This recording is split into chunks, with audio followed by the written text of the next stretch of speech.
Jai Prabhuji. Hello, welcome to the Retroprogressive Yoga Institute.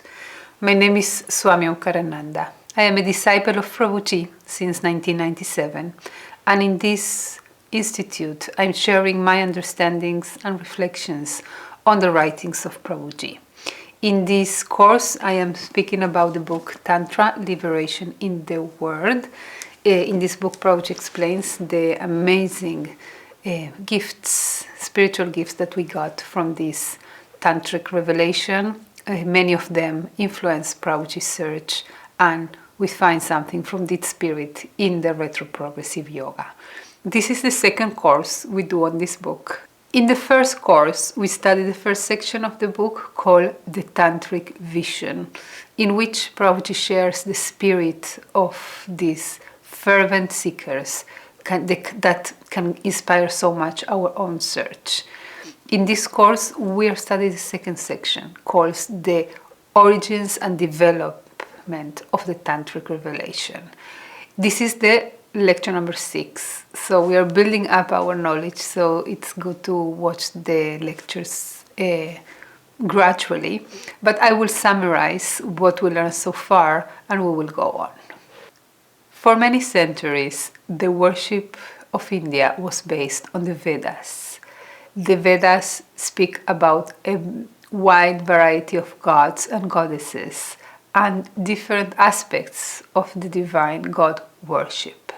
But one of them started becoming more popular, is the Rudra aspect. Rudra was a male god in the pantheon of the Vedas that became to be identified with the god Shiva. Shiva is the transcendental that says to include all the gods of the Vedic pantheon. Now, from within this Vedic cult of Rudra, we see the appearance of a Puranic cult of Shiva. We will call it a devotional cult of Shiva. With time, we see also the development of the Puranas that explain the mythology of Shiva, the Shaiva Puranas.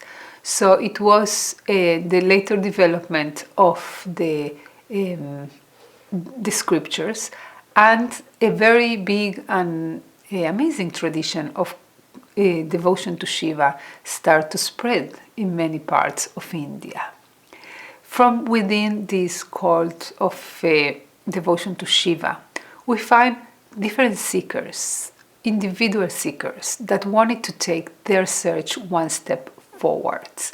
So we see how the tradition of the Ati-mārga went and was formed from within these worshippers of Shiva. They wanted a life of sacrifice, ascetic life, a life of full liberation, and they were devotees of Shiva, but of the terrifying aspect of Shiva, that is called Bhairava. They wanted to become one with Shiva by behaving like his Bhairava manifestation. We will study this Ati-mārga in depth in future courses. In parallel, there was a folklore, very antique and even maybe pre-Vedic tradition of the shamanic cult of the goddess that was taking place in forests, worshipped by a woman, and very powerful, invoking the divine, the divinity, the divine spirits. We see how this cult influenced certain cults of the Ati-mārga, and also we see how elements of this cult we find in the later tantric cults. This is how we see the born of the Mantra-mārga, the tantric cults, that we see the division between Siddhantika, the right-hand tantra path, and non-Siddhantika, the left-hand Kaula path. So far we got here in the previous lectures. Now we will see what happened next in the development of this revelation. Actually, from the left hand of the Tantra came the further development. We find in the stage of the pre-tantric cults of the Ati-mārga one specific cult that was very unique. It's the Kāpālikas. They developed the Kula cult, and we will learn in depth about them in future courses. But they were the most brave to incorporate all the antinomian and transgressive practices. Now, their worship influence in the tantric cults of the Mantra-marga the non-Siddhantika cults that incorporate some of their revelation to their own practice. Some of the traditions of the Mantra-marga got inspired by the very unique techniques of the Kāpālikas, and they incorporated elements from their worship. And this is how we see within the Mantra-marga the non-Siddhantika, the Vidyapita cults that were especially influenced by the Kāpālikas. In parallel to all this development of the Mantra-marga, we find a different lineage. We will call it the Kaula-Siddha tradition. It's a lineage that was very unique and very influential for the next development of Tantrism. This lineage was started by Matsyendranath, a very mythical figure that we will study in a separate course, but for now we will say that his approach towards the cult of the Kāpālikas influenced also some of the sects of the non-Siddhantika Mantra-marga. It's quite clear for scholars that the Kaula-Siddha tradition was derived directly from the seekers of the Kāpālikas, and they influenced the non-Siddhantika left-hand Kaula path, creating a totally new and later development in which the Kaula-Siddha tradition and the non-Siddhantika sects of the Mantra-marga got merged in a new type of worship that we will call it the Kula-marga. Prabhuji writes, scholars argue that the Kaula tradition derived from the ascetic Kāpālikas of the Ati-mārga and that it retains some of its distinctive characteristics. Actually, a three-stage evolution led to the formation of the Kula-marga path. So let's put it in this graph. First were the Kāpālikas, the Kula cult of the yoginis. They worship probably around the 4th and the 5th century of the current era. From their seekers was born a new tradition, which is the Kaula-Siddha tradition, that we will call it the reform. They came to reform the previous cult, to retain some of its spirit, but in a different way, that we will learn soon. We don't know exactly when the Kaula tradition started, but what we know is that it peaked with its popularity around the 9th century of the current era. From this tradition, we see the birth of a totally new stage in the Tantric revelation, which is the Kula-marga. We will call this stage the born of Shaktism. It's developed over many centuries, but it's most prominent between the 9th and the 12th century of the current era. So we see how Prabhuji explains there are three stages. The Kāpālikas, from the Kāpālikas we see the birth of these Kaula-Siddhas. From the Kaula-Siddhas we see how they influence some of the sects of the Mantra-marga, creating a new stage called the Kula-marga. So Prabhuji explains a lot about them, and we will do for each one of them a different course, but I will summarize now some of the characteristics of each one of the three stages. The Ati-mārga sect of Kāpālikas. The Kula cult began with the practices of the Kāpālika ascetics in cremation grounds. They focused on worshipping the terrible aspect of Shiva as Bhairava alongside his consort. The goddess Kuleshwari and the god Kuleshwara were decorated with ornaments made of human bones and skulls. So a very unique type of worship developed, in which we see the gods Kuleshwara and Kuleshwari are the gods of the Kula, decorated with the mortuorious element that we see his seekers. So for the seekers to become one with God, they decorated themselves with these mortuorious elements. And it was, of course, disgusting for most of the society. It was very unique and very small, just reserved for those who were really, really brave They were called the Viras, the heroes of the spirit, to go into this. So this is how we see a very interesting development later on. So let's see what else characterized these Kāpālikas. To appease their ferocious deities, Kāpālika ascetics offered them blood, meat, alcohol, and sexual fluids. Kāpālikas broke social taboos by using sexual rites in worship and offering sexual fluids to the deities to obtain supernatural powers, siddhis. They were holy men, they were brave men. They incorporated the power of sexuality into their worship. It was unheard of in the Vedic. It was completely forbidden. And they didn't see themselves as transgressing the previous tradition, but going forward. They saw themselves as a further development. Yes, you can be very pure, very holy, but you are dividing God if you divide Him between holy and profane. Let's embrace the profane, because by doing that we embrace the totality of God. So it was not just for the sake of enjoyment. There were other traditions that promote enjoyment for the sake of it. It was for the sake of overcoming altogether the illusion as a totality. If we divide illusion by allowed illusion and forbidden illusion, we will embrace the allowed illusion and we will stay stuck there. So they didn't see themselves as divine, and now everybody else saw themselves as, what is this? It's disgusting. It was very rejecting. And they said, fine, I am not part of the society. I'm not aimed for any position in society. What is society anyways? It's a jail. It's just a jail that make everybody behave the same. No, I want my individuality, and in my individuality I will find my divinity.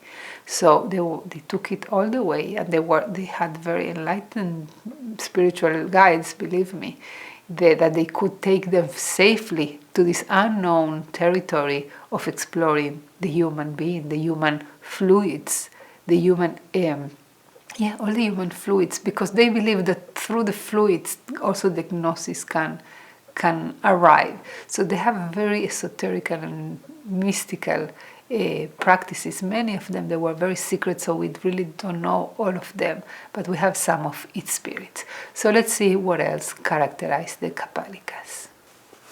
The Kaula was a left-hand tradition nourished by an equally ancient but more widespread part of Indian religion, a fascinating shamanic visionary words of the appropriation of nature goddess with animal-headed yoginis. They work with spirits, they work with powers. We have many stories about them in different itihasas, the epics of India, and also many dramatic performances in which Kāpālikas appear with their siddhis, with their powers, with their outrageous behavior, and how they were so situated in their nature, and people were making fun of them. And that's okay, that's better, that's good.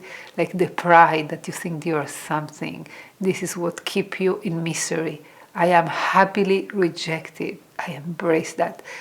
We're speaking about something else, just to give reverence to these seekers. But they were very unique and very particular. Not everybody can take upon himself a life like this. Together with that, they have many secrets that can benefit many more people. So this is the amazing development that we see. They invoke a group of wild and ferocious goddesses, often imagined as spirits of nature, who were led by a main goddess or Bhairava himself. The Kāpālikas invoke the spirits, that's why they had mystical powers, they were considered magicians, they were even feared because of their ability to control spirits. And they were influenced by these feminine yoginis, the feminine worship. And this is how we see how the revelation starts from being very male-dominated. Also, members were male, gods were male. Suddenly we see the power that comes from the female. with all her qualities, and with the female worshippers, that suddenly half of the population is allowed to explore into spirituality. And there were so powerful women gurus within these traditions that they led the men, because they said they are the incarnation of the goddess, and the male disciples look to become one with the goddess by worshipping these female gurus. So we see a very powerful, energetic revelation that came to shake. But what happened? How this very selective worship become popularized? So let's study the next stage. The Kaula-Siddha tradition. Matsyendra reconfigured Kāpālika rituals to make them more accessible to married people. The Kaula phase was the domestication and essentialization of the Kula.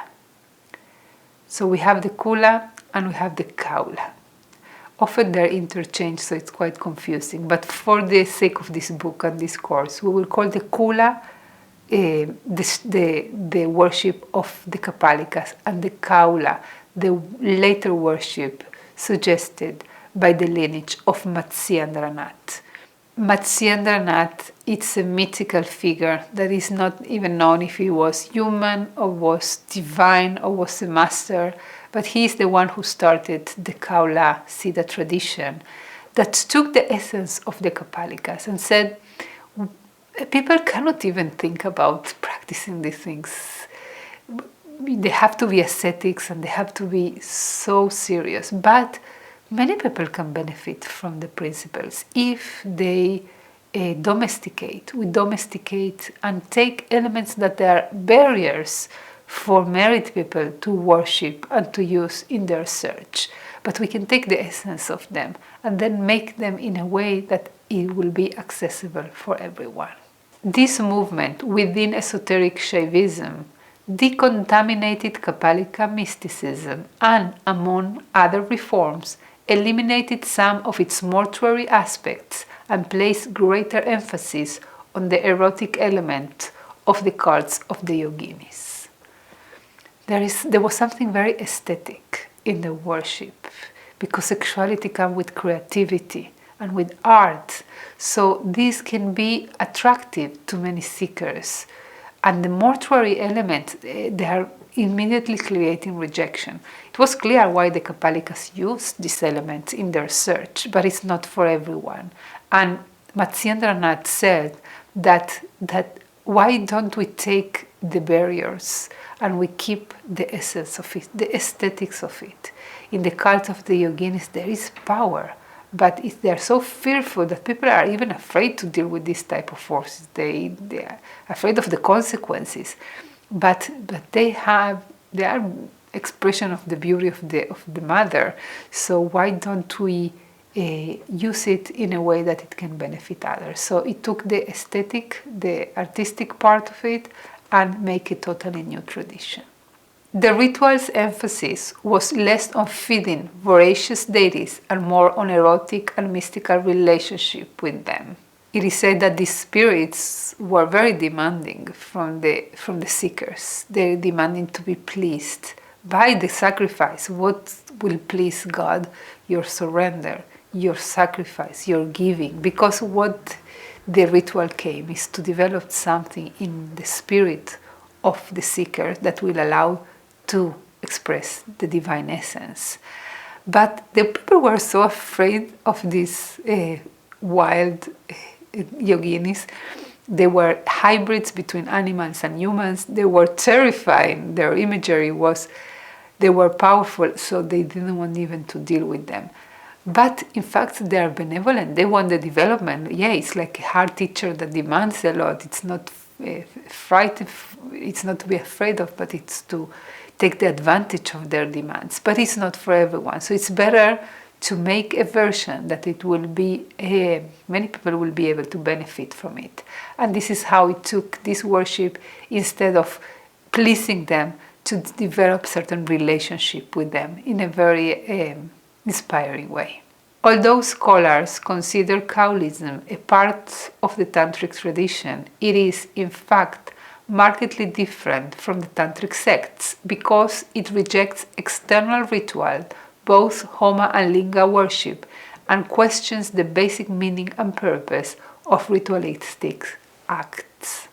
The worship in rituals can lead us to a conception of division. I worship God as something separate. I request from God to give me. But the Kaula-ism is a further development of non-dualism. From whom you ask and what you ask for. You are a divinity. It's just a matter of visualizing yourself, of internalization of the worship. The external expression is very gross. We need to start from the level of consciousness. And then when you know your nature, you don't really need to worship something external outside. You don't need the deity. You don't, the divine is not out there. So all this domestication and essentialization of the Kāpālikas was also an internalization of looking of the yoginis that govern my own body. All the forces of the divine are within me, and I look inwards to worship them. I don't need to worship them outwards. In the third evolutionary stage, this new revelation transformed some traditions that already existed in the Mantra-mārga, especially the Vidyapita, and gave birth to a new, purely Kaula traditions.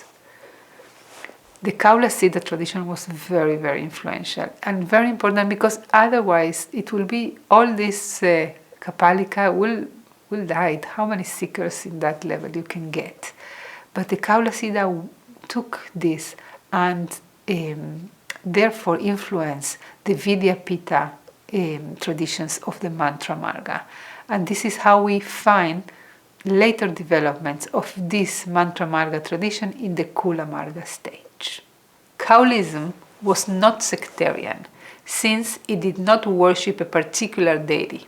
Kuleshwara and Kuleshwari could be identified with any sectarian deity, and thus any tantric cult could be reformulated into a Kaula version and reinterpreted in these new terms. So beautiful. We see always how it comes with this spirit of acceptance.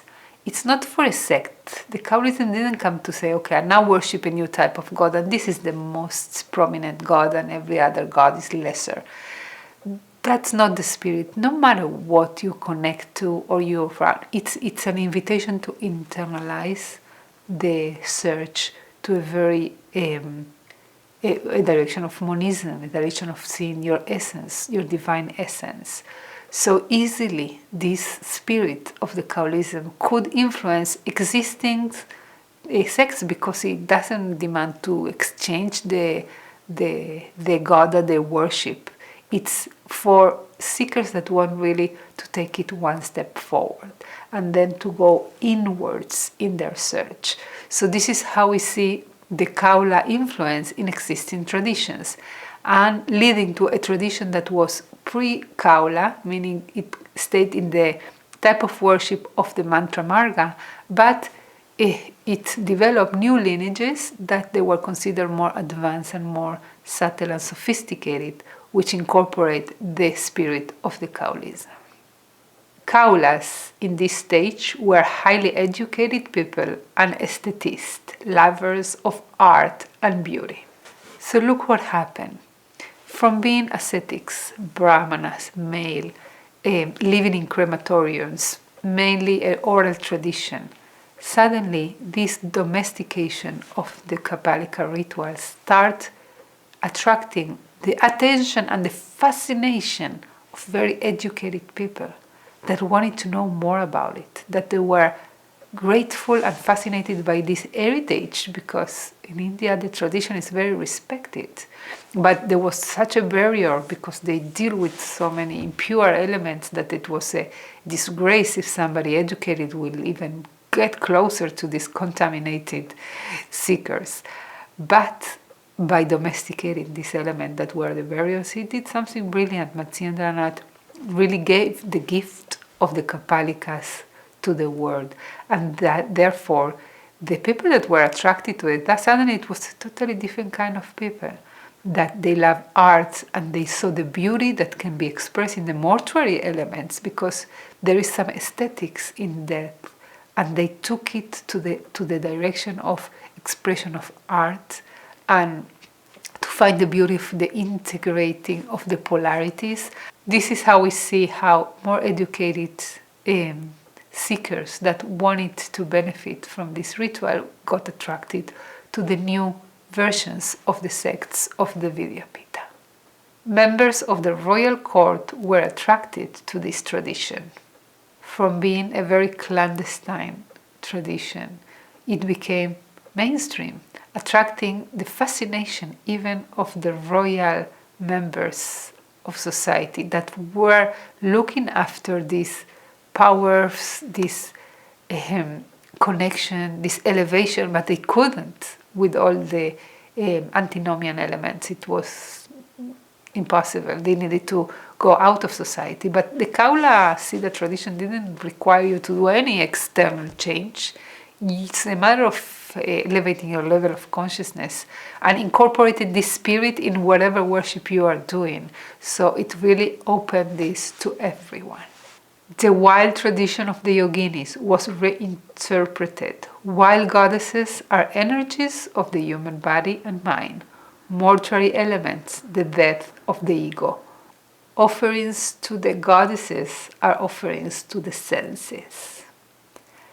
So in the Kaula-Siddha tradition, our body is the temple in which the goddesses live. The wild yoginis, who doesn't know the wild yoginis, how they already operate and make us crazy, go into different directions. So we need to please them, we need to bring them in harmony, we need to know them, we need to know the forces that operate our body, our mind, our senses. They need to be pleased because the goddesses are the ones who give us the gift of the five senses. Now when we please them by these offerings, these aesthetic offerings, tasteful or smell or sexual intercourse, they are pleased, and when they are pleased, they bestow us with this gnosis, with the blissful transcendental state of awe and of amazement. And all this movement brought the spiritual art and the spiritual expression, the creativity expression, and made from this revelation, it was already very powerful, but now it became so much more. Kaolism developed into four main systems known as the four transmissions, Amnayas: Eastern, Western, Northern, and Southern. Each had its own set of deities, mantras, mandalas, and mythical saints. Kaolism was positioned as a higher and more refined version of tantric practice that replaced meticulous rituals with visionary and subversive ones. Kashmir scholars formulated respectable metaphysics and soteriology based on Kaula rituals. They propose a more subtle and essential version of the path, the Shaktism of this fourfold scheme of Amnayas became very popular after the period of classical Tantra. So definitely we start getting the spirit of this further development. There were many further traditions, there were many scholars that suddenly we said that this revelation was very practical. Also the agamas are very practical, are dialogues in which Shiva instructs how to experience the transcendental experience. But this wisdom was close to those who couldn't overcome the barrier of the implications of this tradition, and therefore the domestication that Matsyendranath brought with his Kaula-Siddha tradition allowed many scholars to go and analyze the scriptures, and they needed something more than only practice. They need to understand why I do, what are the benefits of this practice. And therefore they developed the metaphysics, that it's really a later development in which they explain the essence of the ritual, and therefore those who need more explanations, need more theory, they can have, they can feel attracted through this explanation to the direct experience, because always has been the essence of it. It's not about studying or speculating, but about experience divinity. And this is how we see this new stage of Shaktism, in which the goddess is the main worship. So if we have in the beginning a Shaiva-oriented stage of the Mantra-marga, we see afterwards a Shakta development. This is how we call the Shakta Kula-marga, because all the different sects were prominent by the worship of the goddess. The Kula-marga has 4 main traditions and 2 more that develop later on that we will study in detail when we do a course about it. We have the Purvamnaya, which is the Eastern tradition, that they worship the Kuleshwara and Kuleshwari, and this is a further development of the Trika from the Mantra-marga, but in its Kaula form, so we call it the Kaula Trika. We have the Uttaramnaya, that is the northern tradition, and this is the influence of the Kaula on the worship of Kali from the Mantra Pita. And this we see different forms of Kali worshipped in this Uttamnaya. We have the Guya Kali, Mata, and we call this the Kaula Krama. It's the later development of the Kali worship. We have the Paschimnaya, which is the Western tradition, and they worship the Kubchika. It's one aspect of the goddess that from here we see all the development of the Kundalini wisdom. And we have a 4th tradition, which is the Dakshinamnaya, is the southern tradition, and they worship Kameshwari. Kameshwari is the goddess of Kama. Kama is desire.